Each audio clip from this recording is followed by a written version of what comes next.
ভগবান আজ গরু চড়িয়েছে, আপনারা আমরাও সবাই গরু চড়াচ্ছি। আমাইরা দেখি একবার হাত তুলে দেখাও তো কার কার বাড়িতে গরু আছে। এই কজনের বাড়ি বাংলাদেশে চলে গেছে? না বাবা, গরু সবার কাছে আছে। আমি যে গরুর কথা বলছি বাহ্যিক জগতের কোনো গরু নয়। গরু যদি না থাকতো বাবা পৃথিবীতে এই হাল হতো। 6টা গরু নিয়ে তো আমাদের বসবাস। কাম ক্রোধ লোভ মোহ মদ মাশ্চর্য, কি গো এই তো 6টা গরু। ভগবান মাঠে গরু চড়ায় আর আমরা গরু চড়াচ্ছি সংসার মাঠে। ভগবানের 24 জন বন্ধু, 12 জন প্রধান, 12 জন উপপ্রধান, আমাদেরও 24 জন বন্ধু। একবার হিসেব নেন, 10টা ইন্দ্রিয়, 5টা জ্ঞানেন্দ্রিয়, 5টা কর্মেন্দ্রিয়, পঞ্চভূত, ক্ষিতিয়ব তেজ মরুদ্গম, 10 এ 5 কত? 15। 6টা গরু যোগ করো, কাম ক্রোধ লোভ মোহ মদ মাশ্চর্য, 15 6 22। দেখো খিচুড়ি স্কুলে যাই 21, তাহলে 24। এখনো 3টে দিতে হবে, আর এই 3টাই হলো প্রধান: মন, বুদ্ধি, অহংকার। এই 21 3 হলো 24। তাহলে ভগবান মাঠে চড়াচ্ছে আর আপনারা আমরা সংসার মাঠে চড়াচ্ছি। আমাইরা আজকের ভগবান কৃষ্ণ প্রত্যেকটা বন্ধুদের বলছে, অবন্ধু বন্ধু আয়। প্রত্যেকদিন আমরা বিনোদ খেলা খেলি, তবে আজকের আমরা এই দুপুরবেলা বিনোদ খেলা খেলবো না। এই দুপুরবেলা কি খেলবো জানিস? একটু কাঁধে চড়বো আর কাঁধে করবো। মানে যে চোর হবে সে কাঁধে করবেই, আর যে চোর হবে না বাবা সে কাঁধে চড়বে। তা ভগবান বলছে, বেশ, এটা মন্দ বলিসনি। দুপুরবেলা আজকের আর অন্য কিছু খেলা ভালো লাগছে না, কাঁধে চড়া কাঁধে করা খেলবো। তাহলে আজকের খেলায় কে চোর হবে?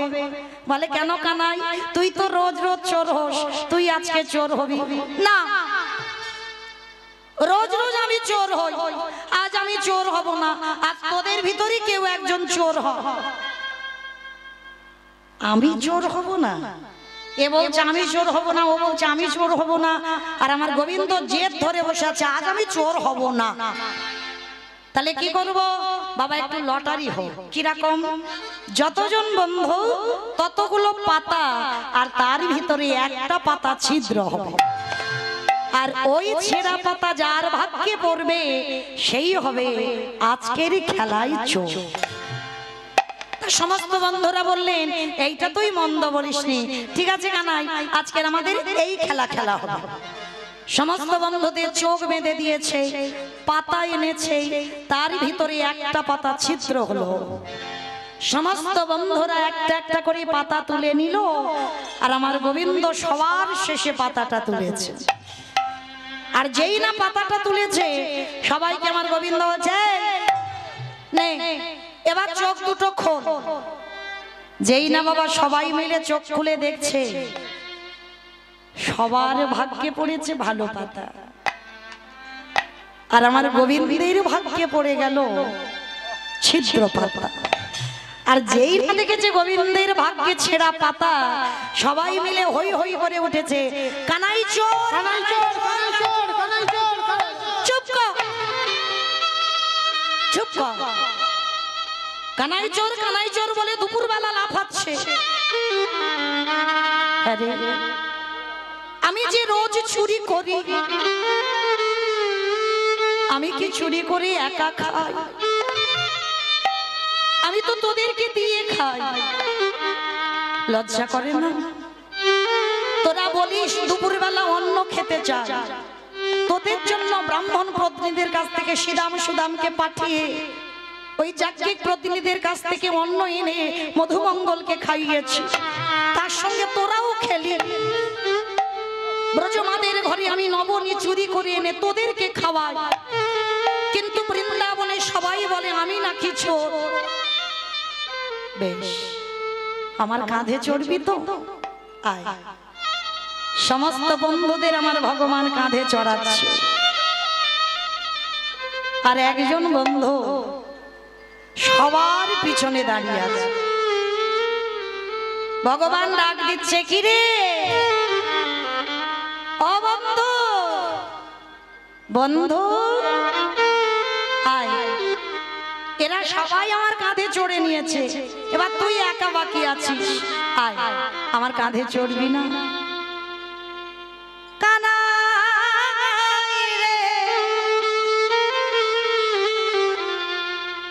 এরা জানে না বলে তোরে কাঁধে চড়েছে,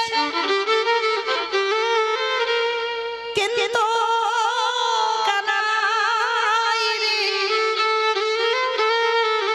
আমি তো জানি তুই হোশিয়ার, আমি বাকি গো। তুই 1000 বার বললে আমি তো তোরে কাঁধে চড়ব না। কেন আমার কাঁধে চড়বি না কেন? ওই দেখো আবার কিরকম কাঁদছে, দেখো কে হয়েছে তো? কানাই, তুই আমায় ভুলে গেছিস, কিন্তু আমি তো তোকে ভুলিনি। আমি তোকে ভুলে গেছি, তুই আমায় ভুলিসনি। তুই কে? ভালো করে একবার চেয়ে দেখ তো কানাই, আমার বদন পানি, একবারও কি তোর মনে পড়ছে না আমি কে? ভগবান অন্তর্যামী, অন্তরের কথা বোঝে। আজকের কেন বন্ধু কাঁধে উঠছে না? যদি বন্ধুর কাঁধে ওঠে বাবা, তাহলে ভক্তের পদধূলাটা কৃষ্ণের বক্ষে পড়বে। এই ভয়ে পড়ে আজকের বন্ধুটি কাঁধে উঠছে না। এই তোর কি মাথা খারাপ? ভগবান বলছে, আমি জানি তুই কেন আমার কাঁধে উঠছিস না। তোর মনে পড়ে যাচ্ছে তাই না? আমি ছিলাম তোর দাদা রঘুপতি রামচন্দ্র। মনে পড়ে যাচ্ছে, এ তো আমার দাদা রামচন্দ্র। এই পৃথিবীতে বাবা আপনারা আমরা সবাই জানি,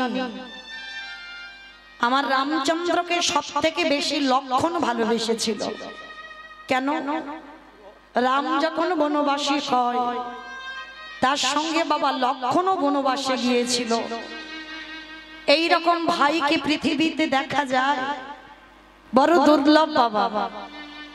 এই জগতে ভাইয়ে ভাইয়ে লাঠালাঠি হয়, ভাইয়ে ভাইয়ে খুনোখুনি হয়, ভাইয়ে ভাইয়ে মারামারি করে শিল পোথাপথি হয়ে বাবা মামলা পর্যন্ত চলে। পাঁচিল তুলে দেওয়া হয়, এক ভাই আর এক ভাইয়ের মুখ দেখতে চাই না।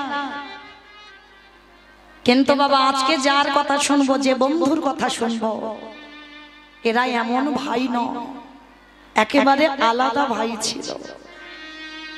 কে জানো? রামকে লক্ষণ যতটা না ভালোবাসতো, তার থেকে বাবা ভালোবেসেছিল আমার ভরত ভাই। ভরতের মতো বাবা কেউ কোনোদিন আমার রামকে ভালোবাসতে পারবে না। যদি বলেন কেন? আচ্ছা বাবা, এই ভরত রাম যখন বনবাসী হয়, তখন ভরত কোথায় ছিল?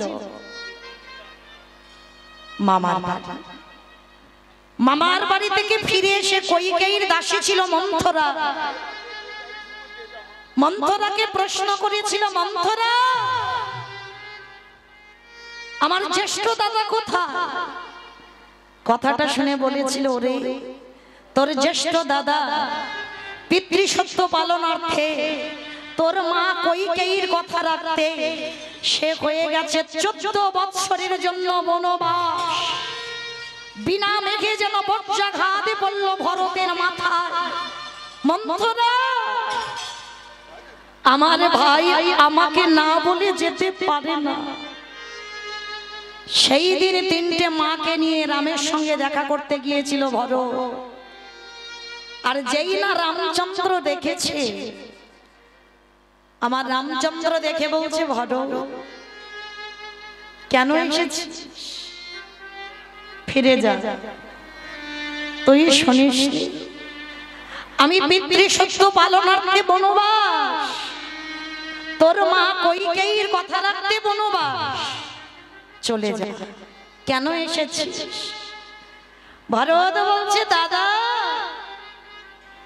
যে মার কথা রাখতে বনবাসী হয়, যে বাবার কথা রাখতে বনবাসী হয়, সে কি কোনোদিন একটা ভাইয়ের কথা শুনে অযোধ্যায় ফিরবে? আমি জানি দাদা তুমি ফিরবে না। জানিস তো, তাহলে তুই কেন আমার কাছে এসেছিস? দাদা তোমাকে দুটো প্রশ্ন করতে। প্রশ্ন? কি প্রশ্ন ভাই? আচ্ছা দাদা, আমার মা যে বাবার কাছে দুটো বর চেয়েছিল, বলতে পারবি ওই দুটো বরের মধ্যে কোন বরটা আগে চেয়েছিল? একটা হলো রাম বনে যাবে, আর একটা হলো ভরত রাজা হবে। বলো না দাদা, কোন বরটা আমার মা আগে চেয়েছিল? কি মায়েরা, আপনারা তো কীর্তন শোনেন, বলেন তো। আগে ভরত রাজা পেয়েছিল। একবারও কইকেয়ী মা বলেনি যে আমার রাম বনে যা। একটাই কথা বলেছিল, আগে ভরত রাজা হোক, তারপরে রাম বনে যা। তো আজকে রে ভরত বলল, দাদা আমার মা তো বলেছিল আগে আমার ভরত রাজা হোক তবে যাবে। তাহলে আমি মামার বাড়ি থেকে ফিরলাম না, আমি রাজা হলাম না, তুমি পালিয়ে এলে কেন? উত্তর দাও, আমি ফিরলাম না, তুমি পালিয়ে এলে কেন? ভগবান হয়ে ভাইয়ের কাছে আর কিছু বলতে পারছে না, মাথাটা নিচু করে দাঁড়িয়ে আছে। নিচু করেছো কেন? উত্তর দাও। তুমি যে জগৎকে বোঝাচ্ছ আমার মা কইকেয়ীর জন্য বনবাস, আমার বাবা দশরথের জন্য বনবাস, সত্যি কি তা? সেদিন রামে বলেছিল, ভাই রে আমি তোর মার জন্য বনবাসী নই, পিতা দশরথের জন্য বনবাসী নই। আমি যদি বনবাসে না আসতাম, আমার জন্য রাবণের গোটা বংশ পড়ে আছে, আমার জন্য সবরই ফল পেড়ে নিয়ে বসে আছে। আমি যদি বনবাসে না আসতাম, যদি চণ্ডালিনীর খাতে ফল না সেবা পেতাম, তাহলে সবরই উদ্ধার হতো না। সীতা যদি চুরি না হতো, কোনদিনই ওই রাবণের বংশ উদ্ধার হতো না। ওই অহল্যা পাশানি হয়ে আছে, আমার চরণ পরশে পেগে ওই অহল্যা মা হবে মানবী। ধীবরের কাষ্ঠের নৌকা সরেনে পরিণত করতে হবে। ভাই আমি তোর মার জন্য নয়, বাবার জন্য নয়, আমি আমার কাজের জন্য বনবাসী হয়েছি। সেদিন আমার ভরত বলেছিল, দাদা আমি চলে যাচ্ছি দাদা, তবে আমি চলে যাবার পর 14 বছর হয়ে গেলে দাদা তুমি অযোধ্যায় ফিরে যেও। আর যদি না যাও, এক বেলা যদি সূর্য উদয় হয়, তুমি গিয়ে দেখবে এই ভরতের মরা দেখো,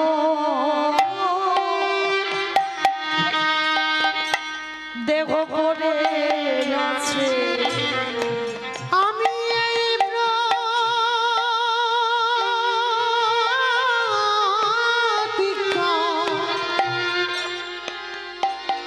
করে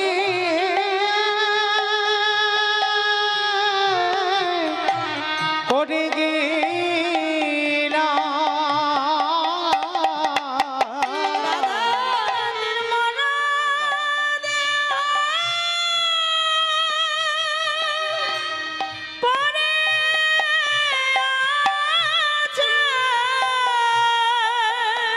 কেমন ভাই দেখেছো? তোমার জন্য আমি 14 বছর অপেক্ষা করব, তারপরে যদি এক বেলা বয়ে যায়, তুমি গিয়ে দেখবে তোমার ভরতের মরা দেহটা পড়ে আছে। দাদা আমি তো চলে যাব, তুমি 14 বছর যাবে না। তবে দাদা যে জায়গাটা তোমার জায়গা, সেই জায়গাতে তো আমি বুঝতে পারবো না। দাও তোমার ওই চরণের খরম যুগল আমায় দাও, আমি ওই খরম যুগল সিংহাসনে রাখবো, আর আমি ওর ধুলার পরে বসে প্রত্যেক দিন তোমার খরম যুগল সেবা করব। দাদা গো নিতাই গৌর পরিহর পরিহর।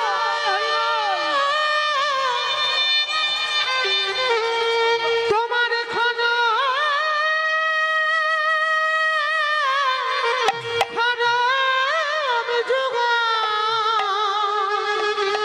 খরমে যুগল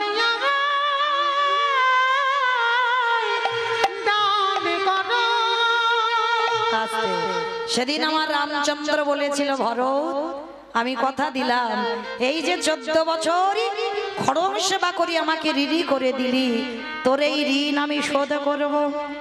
যেদিন আমি দ্বারকাধিপতি কৃষ্ণচন্দ্র হব, আরে তুই আমার বন্ধু হয়ে যেদিন দ্বারকায় যাবি, আমি নিজের হাতে চরণ ধোয়া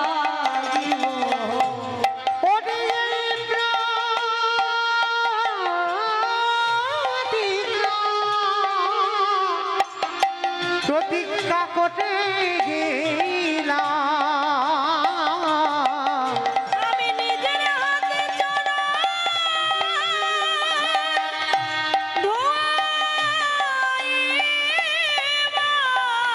যেদিন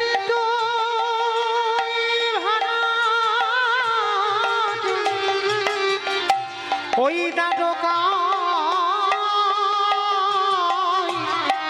যা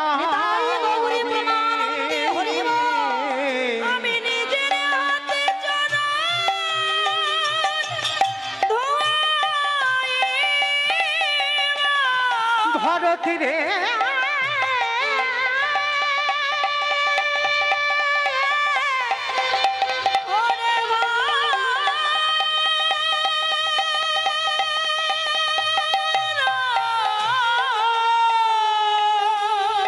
ওরে যেদিন তুই আমার বন্ধু হয়ে দ্বারকায় যাবি, সেদিনই আমি তোর বন্ধু হয়ে আমি নিজের হাতে তোর চরণ ধোয়াইব। সেই ভগবান কৃষ্ণচন্দ্র আজকে ত্রেতার রাম হয়েছে কৃষ্ণ, আর সেই ভরত ভাই আজকে যে কাঁধে উঠবে না, যার নাম হলো সুদামা বন্ধু। সুদামা আজকের বলছে আমি তোর কাঁধে উঠবো না, বলে শোন এক বন্ধু আর এক বন্ধুর কাঁধে উঠতে পারে, কিন্তু বাবা দাস কোনোদিন কিন্তু কাঁধে উঠতে পারে না। যেমন হনুমান হলো দাস।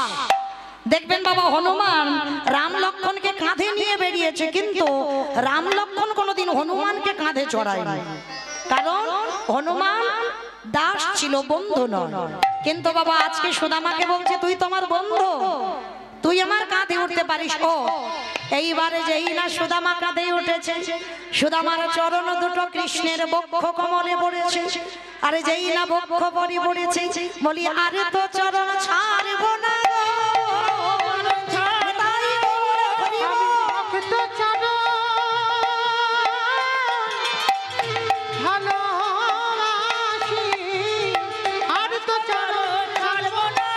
বলি ভক্ত চরণ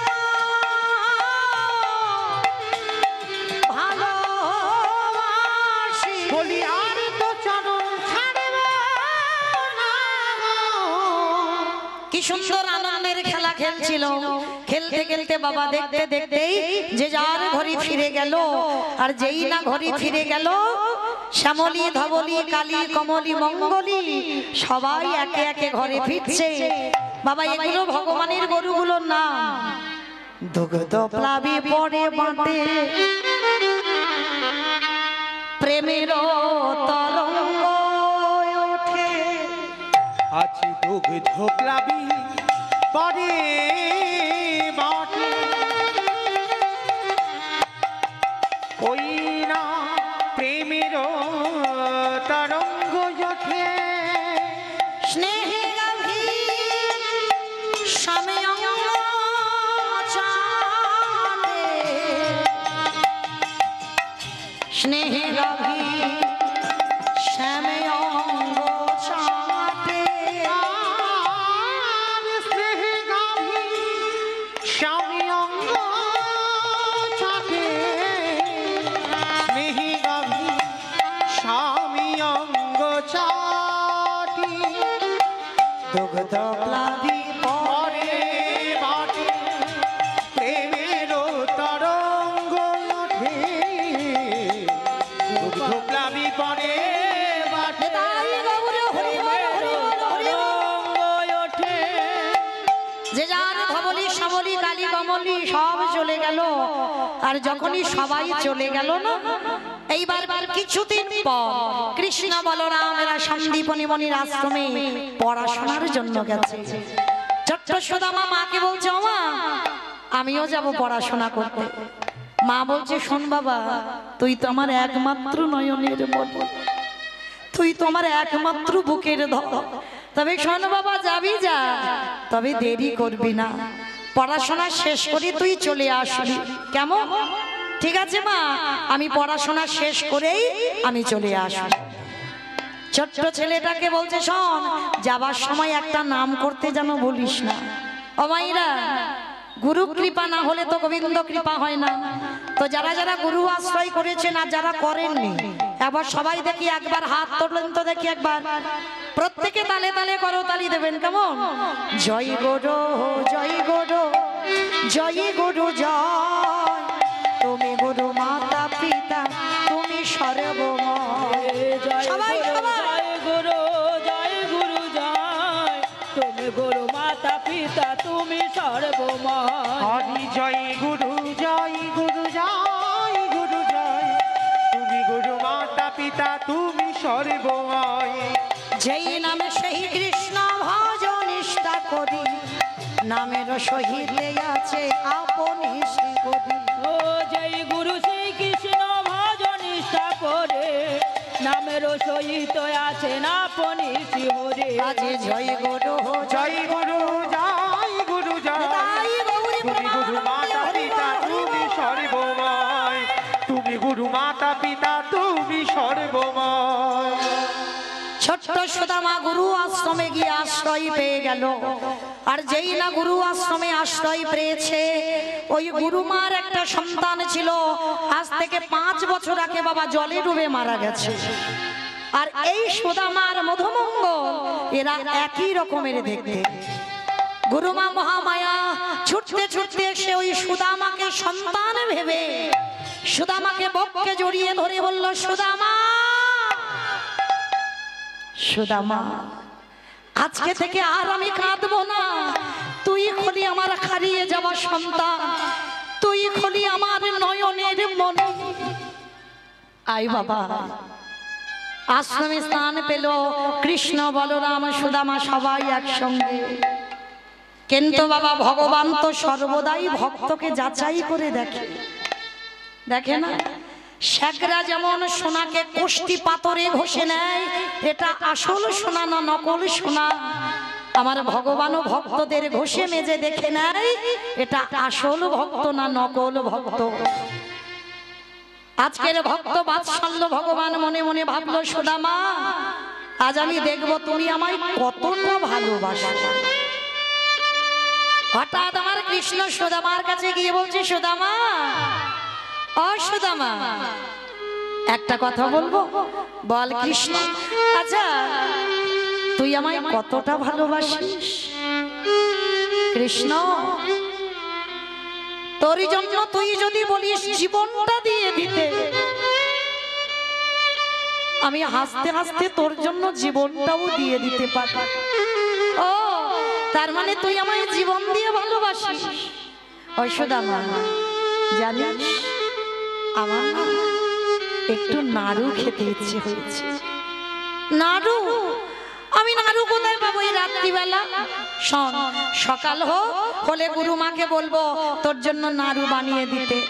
এই তুই বলবি কেন? আমি বললে তো গুরুমা আমাকে নাড়ু দেবে, কিন্তু জানিস চুরি করে খাবার স্বাদ একটা আলাদা।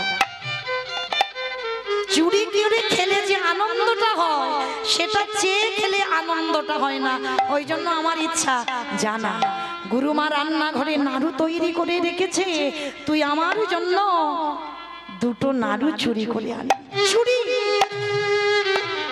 চুরি আমি তো এ জীবনে কোনোদিনই চুরি করিনি। করিসনি তো কি হয়েছে? এই বললি তুই আমাকে জীবন দিয়ে ভালোবাসিস, আর চুরিটা করতে পারবি না? ভগবান ভক্তকে কেমন পরীক্ষা করে দেখে। যেই না বাবা ওই রান্নাঘরে সুদামা ঠাকুর প্রবেশ করে কৃষ্ণ বন্ধুর জন্য দুটো নাড়ু সবে হাতে করে নিয়েছে, আর সেই সময় কৃষ্ণ ডাক দিচ্ছে, গুরুমা গুরুমা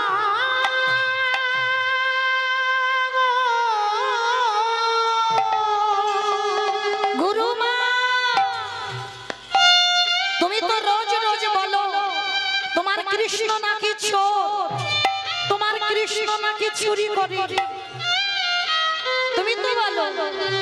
আজ দেখবে চলো তোমার রান্নাঘরে কে চুরি করছে। গুরুমা ছুটতে ছুটতে এসেছে, কৃষ্ণ কৃষ্ণ, কে কে নাড়ু চুরি করছে? দেখবে চলো কে নাড়ু চুরি করছে। যেই না গুরুমাকে এনেছে, গুরুমা দেখে না রান্নাঘরে সবে মাত্র সুদামা দুটো নাড়ু হাতে নিয়ে চিৎকার করে বলে উঠলেন, সুদামা ছি ছি ছি ছি ছি, এটা তুই কি করে করলি? আমি এতদিন জানতাম কৃষ্ণ চুরি করে, তার মানে তুই চুরি করিস। আর আজকের কিনা সবাই বলছে আমার সুদামাকে আমি নিজে চোখে চুরি করতে দেখলাম। সুদামা ছুটতে ছুটতে এসে বলছে, না না গুরুমা, না, বিশ্বাস করো এ জীবনে আমি চুরি কোনোদিন করিনি গুরুমা। তবে রে তুই চুরি করিসনি, আমি নিজ চোখে দেখতে পাচ্ছি না। তোমার কৃষ্ণ তো বললো চুরি করতে, তাই তো চুরি করতে এসেছিলাম। বিশ্বাস করো গুরুমা, আমি চুরি করিনি, আমি চোর নয়। পা ছেড়ে দে সুদামা, পা ছেড়ে দে, পা ছেড়ে দে। মাল্য আগে পায়ের লাথি, ধুলাই লুটিয়ে পড়েছে সুদামা। কৃষ্ণের কাছে গিয়ে বলছে, কৃষ্ণ তুই তো বলতে পারতিস, তুই আমার মুখ দেখতে চাস না। তুই যদি একবার বলতিস আমার মুখ দেখতে তুই চাস না, আমি এই মুখ তোকে দেখাতাম না। আর আজকের কিনা তুই আমাকে চোর অপবাদ সাজিয়ে দিবি। বেশ, আমি চলে যাচ্ছি কৃষ্ণ, এই চোর অপবাদ নিয়ে আর কোনোদিন আমি তোর কাছে ফিরে আসবো না।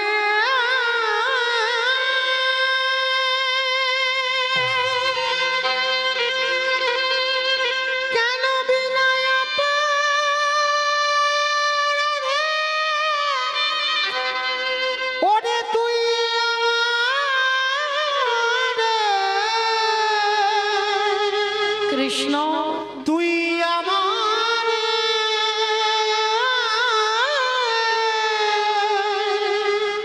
চোর সাজা সাজা,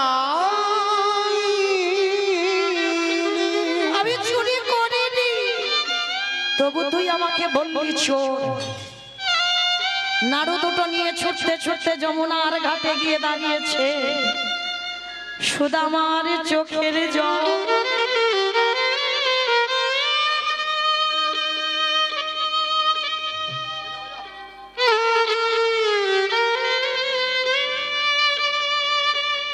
যমুনার জল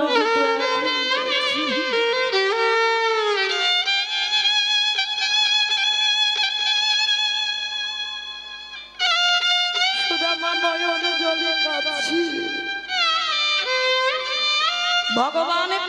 এসে ডাকছে, সুদামা কিরে আমার জন্য নাড়ু চুরি করলি, দে। দেখবেন মা, পৃথিবীতে সব দেব দেবীর একটা করে হাত এমনি করা থাকে, মানে ভক্তকে দিতে জানে। আর যারা গোপাল সেবা করেন দেখেছেন,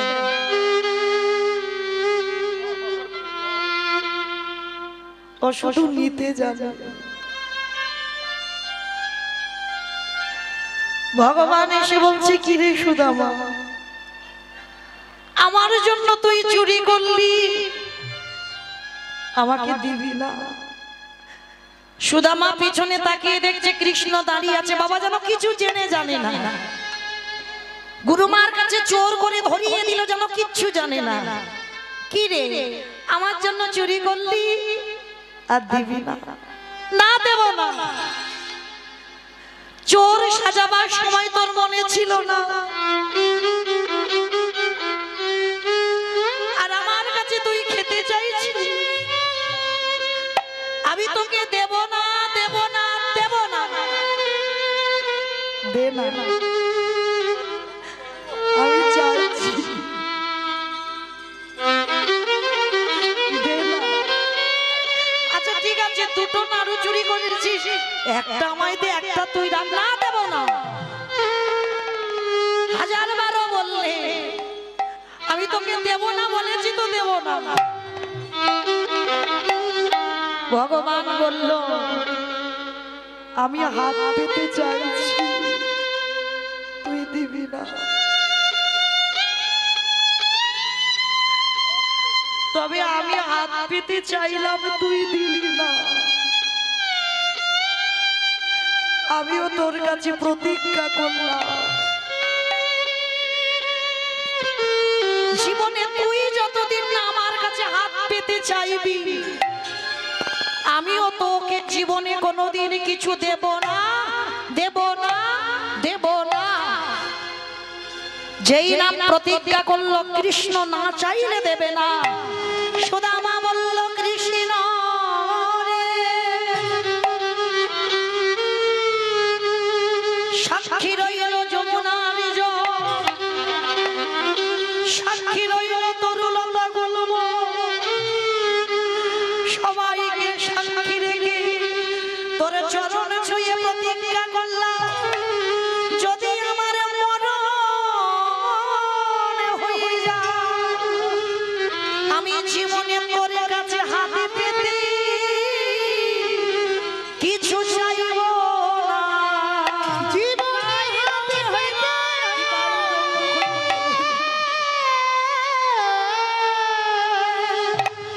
কোনদিন কিছু চাহিব,